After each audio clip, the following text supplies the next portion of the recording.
데살로니가전서 2장 9절에서 13절까지의 말씀을 봉독하겠습니다.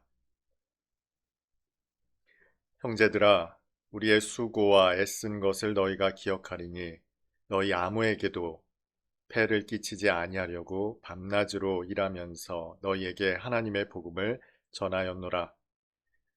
우리가 너희 믿는 자들을 향하여 어떻게 거룩하고 옳고 흠없이 행하였는지에 대하여 너희가 증인이요 하나님도 그러하시도다. 너희도 아는 바와 같이 우리가 너희 각 사람에게 아버지가 자기 자녀에게 하듯 권면하고 위로하고 경계하노니, 이는 너희를 부르사 자기 나라와 영광에 이르게 하시는 하나님께 합당히 행하게 하려 함이라. 이러므로 우리가 하나님께 끊임없이 감사함은 너희가 우리에게 들은 바 하나님의 말씀을 받을 때에 사람의 말로 받지 아니하고 하나님의 말씀으로 받음이니 진실로 그러하도다. 이 말씀이 또한 너희 믿는 자 가운데에서 역사하느니라. 아멘. 목회의 목적이 무엇일까요? 구원의 복음을 선포하는 것이 목회의 목적입니다. 그런데 대부분의 성도들은 구원의 알고리즘에 대해서 이미 잘 알고 있습니다. 로마서 10장 10절의 말씀이죠. 사람이 마음으로 믿어 의에 이르고 입으로 시인하여 구원에 이르느니라.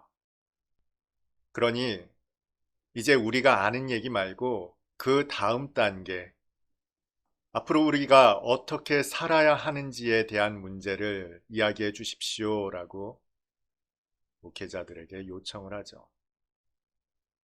그런데 여러분, 과연 그리스도인이 어떻게 살아야 하는가에 대해서 저와 여러분은 잘 모를까요? 어느 작가가 인간이 살아가는데 꼭 알아야 할 것들을 이렇게 소개합니다. 무엇이든지 나눠 가지라. 공정하게 행동하라. 때리지 말라. 사용한 물건은 제자리에 놓으라. 내 것이 아니면 가져가지 말라. 음식을 먹기 전에 손을 씻으라. 경이로움을 느껴라. 모든 생명은 죽는다. 다른 사람을 아프게 했다면 미안하다고 말하라. 씨앗은 자라지만 아무도 그 이유를 모른다. 우리는 모두가 씨앗과 같음을 알라. 내가 정말 알아야 할 모든 것은 유치원에서 배웠다라는 책, 로버트 풀검이라는 저자가 쓴 책입니다. 저는 이 책 제목을 듣고 참 인상 깊었습니다. 정말 죄송합니다만 이 책을 읽은 것은 아닙니다. 그런데 이 책 제목만으로 정말 모든 것이 설명되는 것 같았습니다. 생각해보면 우리가 어떻게 살아야 하는지에 대해서는 이미 유치원에서 다 배웠습니다. 그렇다면 그리스도인으로서는 어떻게 살아야 하는지, 여러분, 그런데 이것은 우리가 본능적으로, 본성적으로 알 수 있습니다. 이렇게 하십시오, 저렇게 하십시오 하는 세세한 항목을 열거하는 것은 우리에게 있어서 그렇게 큰 의미가 있어 보이지는 않습니다. 사실 많은 성도들이 이런 질문들을 하죠. 술, 담배 해야 합니까? 말아야 합니까? 기도는 어떻게 해야 합니까? 성경은 어떻게 읽어야 합니까? 그리스도인으로서 인간관계는 어떻게 맺으며 살아가야 합니까? 등등 많은 질문을 안고 목회자를 찾아오고 또 상담을 하곤 합니다만, 여러분, 이런 것들은 이미 우리가 어느 정도 알고 있습니다. 그리고 우리가 아는 바가 성경이 말하는 바와 크게 다르지 않을 겁니다. 물론 그리스도인이라면 말입니다. 그럼 도대체 그리스도인으로서 우리가 어떻게 살아야 할까요? 오래전 일입니다만 저는 대학생 시절 그리고 그 이후에도 청소년에게 과외를 한 적이 있습니다. 그때 참 중요한 원리를 한 가지 깨달았습니다. 아이들이 성적을 향상시키는 대단히 중요한 원리 한 가지가 있더라고요. 그것은 바로 공부하는 겁니다. 이렇게 대답을 하면 많은 학생들이 이렇게 되묻곤 합니다. 물론 알죠. 공부해야죠. 그런데 그 공부하는 방법을 모릅니다. 그래서 선생님을 모신 것 아닙니까? 선생님께 그 공부 방법을 지도받고 싶어서 이렇게 과외를 하는 것 아닙니까? 반문합니다. 그런데 가르치면서 정말 많이 느낀 것은 그렇지가 않더라고요. 여러분, 고3 학생 정도 되면은 그 반 학생 모두가 열심히 공부하리라 생각하십니까? 실제로 그렇지가 않습니다. 경험담이기도 합니다만 거의 대부분의 학생들은 그저 의자에 앉아 있습니다. 실제로 공부하는 학생들은 그렇게 많지가 않더라는 거예요. 공부는 내가 모르는 것을 하는 겁니다. 그런데 정작 공부는 하지 않고 이제까지 자신이 아는 것들을 반복하고 있더라는 거죠. 많은 사람들이 공부하는 방법을 모른다라고 생각하지만 실제로 공부를 하지 않기 때문에 성적이 나오지 않는다는 것을 깨달았습니다.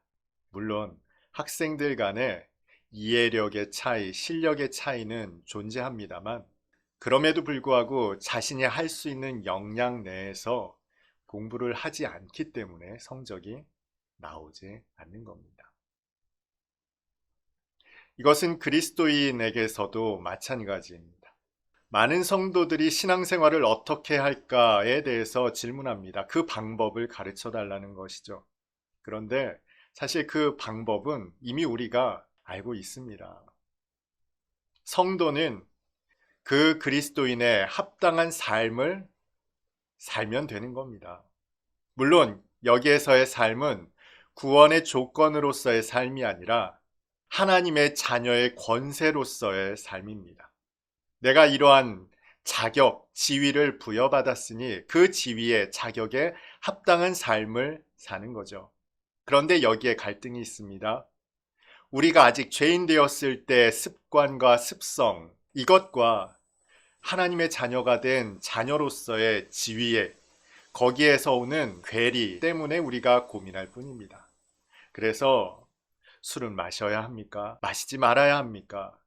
대인관계에 있어서 이것은 어떻게 해야 합니까? 저것은 어떻게 해야 합니까?에 관한 질문을 쏟아내는 것입니다. 다시 말씀드리지만 거기에 대한 대부분의 대답은 이미 우리가 알고 있다는 것이죠. 제가 왜 이렇게 단언할 수 있느냐면 오늘 본문에 등장하는 데살로니가 교회 성도들이 바로 그 증거이기 때문에 그렇습니다. 데살로니가전서 1장에 사도 바울은 데살로니가 교회 성도들을 칭찬하죠. 바울이 이 교회에서 오랜 시간 사역한 것이 아닙니다. 불과 새 일에 21일 동안 사역을 했을 뿐입니다. 그것도 안식일에 회당에서 강론한 것이 전부였습니다. 그럼에도 불구하고 사도 바울에게 배웠던 데살로니가 교회 성도들은 마게도니아 지역, 아가야 지역에서 칭찬받는 그 삶을 살아내고 있었다는 것입니다.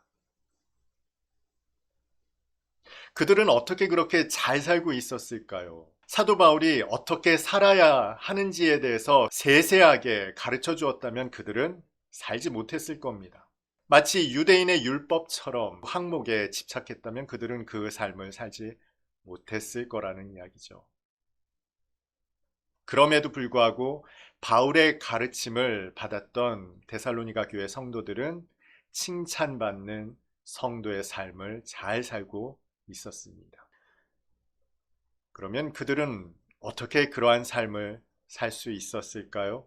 오늘 본문 속에서 조금 더 자세히 살펴보겠습니다.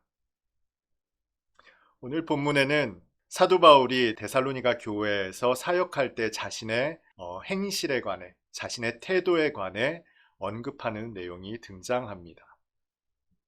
9절에서 이렇게 말하죠. 형제들아 우리의 수고와 애쓴 것을 너희가 기억하리니 너희 아무에게도 폐를 끼치지 않으려고 밤낮으로 일하면서 너희에게 하나님의 복음을 전하였다. 폐를 끼치지 않으려고 바울 일행은 열심히 노력했습니다. 경제적으로 지원받지 않으려고 바울과 그 일행은 그 생업을 계속해서 유지했다는 것입니다. 이어서 10절입니다. 우리가 너희 믿는 자들을 향하여 어떻게 거룩하고 옳고 흠 없이 행하였는지에 대하여 너희가 증인이요 하나님도 그러하시도다. 바울은 데살로니가 교회 안에서 거룩하고 옳고 흠 없이 행하였다는 것입니다. 너희도 아는 바와 같이 우리가 너희 각 사람에게 아버지가 자기 자녀에게 하듯 권면하고 위로하고 경계하였다. 이것이 사도 바울이 데살로니가 교회에서 취했던 그들의 면면이었습니다. 바울이 왜 이렇게 했을까요? 몇몇 서신에서 언급한 것처럼 너희는 나를 본받아라. 이런 나의 태도를, 행실을 본받아라 하는 목적으로 바울이 이렇게 했을까요? 아닙니다. 그 이유에 관해서도 바울은 이렇게 말씀하고 있습니다. 12절입니다. 이는 너희를 부르사 자기 나라와 영광에 이르게 하시는 하나님께 합당히 행하게 하려 함이라. 사도 바울이 이렇게 행실에 태도에 조심했던 이유는 데살로니가 교회 성도들이 하나님께 합당히 행하게 하려는 목적이 있었습니다. 앞서 말씀드렸던 너희는 나를 본받아서 이렇게 세부 지침을 다 따라 행하라 라는 결론에 이른다면 이것은 바울이 진심으로 전달하고자 했던 메시지가 아니라는 뜻입니다. 그것은 이어지는 다음 말씀에서 확인할 수 있습니다. 13절입니다. 이러므로 우리가 하나님께 끊임없이 감사함은 너희가 우리에게 들은 바 하나님의 말씀을 받을 때 사람의 말로 받지 아니하고 하나님의 말씀으로 받음이니 진실로 그러하도다. 여러분, 지금 13절의 말씀은 이제까지 바울이 데살로니가 교회 성도들을 칭찬했던 내용과 그 결이 조금 다르죠. 이제까지는 데살로니가 교회 성도들의 행실을 칭찬한 바가 없지 않았습니다. 너희가 이렇게 해서 참 잘했다. 이래서 너희를 향해서 우리가 할 말이 없다. 이런 식의 칭찬이었다면 13절에 등장하는 내용은 조금 다릅니다. 그 내용이 무엇입니까? 너희가 우리가 전하는 하나님의 말씀을 받을 때 사람의 말로 받지 않고 하나님의 말씀으로 받아들였다라는 것입니다. 여기에서 여러분이 조금 오해할지도 모르겠습니다. 데살로니가 교회 성도들이 바울을 하나님처럼 떠받들었기 때문에 바울이 칭찬하는가? 이것은 정말로 큰 오해입니다. 그리고 오늘날 강단에서 목사님들이 선포하는 말씀을 하나님의 말씀으로 받으라는 뜻인가? 순전히 100% 순수한 하나님의 뜻, 하나님의 말씀으로 받으라는 것인가? 결코 그런 이야기가 아닙니다. 그것을 어떻게 알 수 있느냐? 바울이 칭찬한 그 끝에 덧붙인 이 한마디, 진실로 그러하도다 라는 그 마지막 한마디 속에서 바울의 진심이 무엇인지 생각해 볼 수 있다는 것입니다. 진실로 그러하도다 라는 내용은요, 데살로니가 교회 성도들이 정말로 바울의 말을 전하는 복음을 하나님의 말씀으로 받아들였다라는 뜻일 수도 있겠습니다만, 그런데 정말로 진실로 그렇다라는 것은요, 바울이 전한 이 메시지의 복음이 참이라는 겁니다. 진짜라는 겁니다. 진리라는 겁니다. 우리의 이야기가 여러분들에게 하나님의 말씀으로 받아들여졌기 때문에 의미가 있는 것이 아니라 나는 여러분에게 참 진리의 말씀, 생명의 복음의 말씀을 전하였습니다. 이것은 진짜입니다. 그런 의미를 담고 있다는 것입니다. 많은 목회자가, 전도자가, 또 사도 바울이 전도자로서의 소명을 받았을 때 여러분 거기에는 이루 형언할 수 없는 감사와 감격이 있습니다. 지금도 생생한 너무나 뚜렷한 은혜에 대한 감격과 감사입니다. 모든 목회자라면 이 소망을 가지고 있습니다. 내가 만나는 모든 사람들이, 교회 성도들이 이 하나님의 사랑을, 이 생명의 복음을 알았으면 좋겠습니다 라는 간절함을 품고 하나님의 소명을 쫓아 이 모든 사역을, 사명을 감당하는 것이죠. 하나님의 부르심의 이 소명은 모든 사역자들의 사명의 원동력이 됩니다. 정말 모든 성도들이 나와 같이 되기를 바라는 마음 간절하죠. 이것은 그 부르신 사람들, 전도자들을 향한 하나님의 특별한 체험이 있었기 때문에, 놀라운 능력이 있었기 때문이 아닙니다. 그들이 유별난 부르심을 받았기 때문에 여러분도 나와 같은 이 유별난 부르심, 특별한 은사, 능력을 받기를 원합니다. 그런 의미가 아니라는 것입니다. 이 전도자, 사도 바울, 목회자들의 바람은 하나님의 그 크신 사랑, 독생자를 아끼지 않으신 생명의 구원을 교회가, 성도들이 받아 누리기를, 알기를 바랄 뿐입니다. 모든 목회자들이 같을 겁니다. 하나님의 부르심을 받은 모든 택정하신 하나님의 자녀들이 그 복음을 온전히 알 수 있다면, 이 생명의 구원의 소식을 온전히 제대로만 알 수 있다면 그저 딛고 지나가는 디딤돌로만 사용해 주셔도 감사할 뿐입니다. 이것이 하나님의 소명 가운데 그 사명을 감당하는 대부분의 목회자들의 바람일 것입니다. 여러분, 성도가 어떻게 살아야 할까에 대한 그 문제는 바로 이 복음의 진수를 알게 된다면 저절로 해결되는 문제입니다. 방법의 문제가 아니라 그냥 성도의 삶을 살면 해결되는 문제입니다. 어떻게 살까의 문제는 복음을 진정으로 아는 것으로 해결된다는 뜻이죠. 진심 어린 열망을 품고 사도 바울은 언제나 어떤 사역, 어떤 교회, 어떤 성도들을 만나건 변함없는 똑같은 태도를 견지할 수 있었던 것입니다. 그러면 그리스도인으로서 어떻게 하면 사도 바울과 같은, 전도자들과 같은 그러한 삶을 살 수 있겠습니까? 질문이 또다시 돌아온 것 같죠. 성도로서 어떻게 살아야 합니까? 에서 어떻게 하면 사도 바울처럼 살 수 있습니까? 라는 질문으로 같은 질문이 계속 반복되는 것 같습니다. 우리가 가지고 있는 답은 무엇입니까? 열심히 말씀을 읽고, 열심히 기도를 하고, 열심히 전도를 하고, 열심히 섬기고 봉사하면, 열심히 하면 우리도 사도 바울과 같은 그런 삶을, 충만한 삶을 살 수 있겠죠? 이것은 절반은 맞고 또 절반은 그렇지 않습니다. 절반이 맞다라는 것은 주님께서 우리에게 그렇게 말씀해 주셨기 때문입니다. 구하라 주실 것이요, 찾으라 찾을 것이요, 문을 두드리라 열릴 것이다. 구하는 자에게 하늘 아버지께서 좋은 것, 성령을 주시지 않겠느냐. 너무나 합당한 말씀입니다.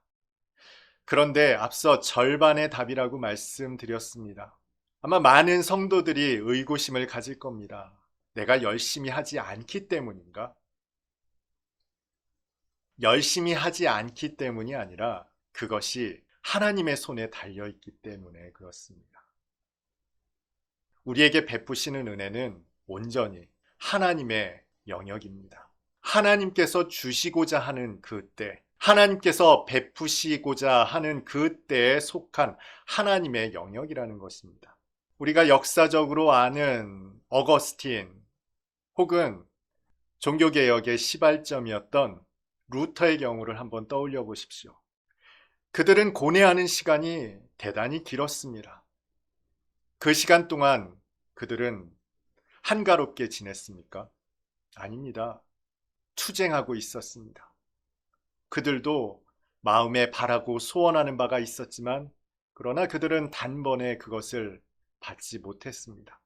그렇다고 그들이 영원히 하나님의 은혜에 참여하지 못했습니까? 그렇지 않았습니다. 여러 목회자들 가운데 그 고뇌하는 시간이 길었던 분들을 저는 신학교에서 참 많이 배웠습니다. 그러면 도대체 성도의 신앙생활은 어떤 의미를 가지는가? 열심히 하는 것도 한계가 있고 최선을 다한다 하더라도 하나님의 때가 이르러야 한다면 도대체 신앙생활을 하는 것이 무슨 의미가 있다는 말인가? 보통 사람들이 말하는 것처럼 죽기 전에 예수 믿고 천국 가면 그것이 가장 좋은 경우가 아닌가? 혹시 그렇게 생각하시는 분들 계십니까? 이런 사람들을 위해서는 아니겠지만 사도 바울은 거기에 대해서도 데살로니가 교회 성도들에게 보내는 편지에서 이렇게 답합니다. 오늘 본문 13절입니다. 하나님의 말씀을 받을 때 사람의 말로 받지 아니하고 하나님의 말씀으로 받음이니 진실로 그러하도다. 이 말씀이 또한 너희 믿는 자 가운데에서 역사하느니라. 아멘. 여러분, 성도가 이 땅에서 살아가는 삶의 목적이 무엇일까요? 사도 바울은 바로 이 마지막 말씀에서 그 의미를 우리에게 설명합니다. 하나님의 말씀이 우리에게서 역사하심을 보는 것, 깨닫는 것, 누리는 것, 이것이 성도의 삶의 목적입니다. 하나님께서 천지와 만물을 창조하셨을 때 뭐라고 말씀하셨는지 기억하십니까? 보시기에 좋았더라. 여러분, 그 이루어진 모습만 보고 하나님이 기뻐하셨을까요? 여러분이 선물을 살 때 그 선물이 너무 예쁘고 마음에 들어서 행복하십니까? 그 선물이 내가 주고자 마음 먹었던 사람에게 전달될 때 그게 진짜 기쁨 아닙니까? 하나님이 보시기에 좋았더라 말씀하실 때 그 모든 피조물을 창조하신 사람에게 위탁하셨단 말이에요. 우리 인생들에게 주시기를 기뻐하신 하나님께서 그 천지와 만물을 창조하시며 기뻐하셨다는 거예요.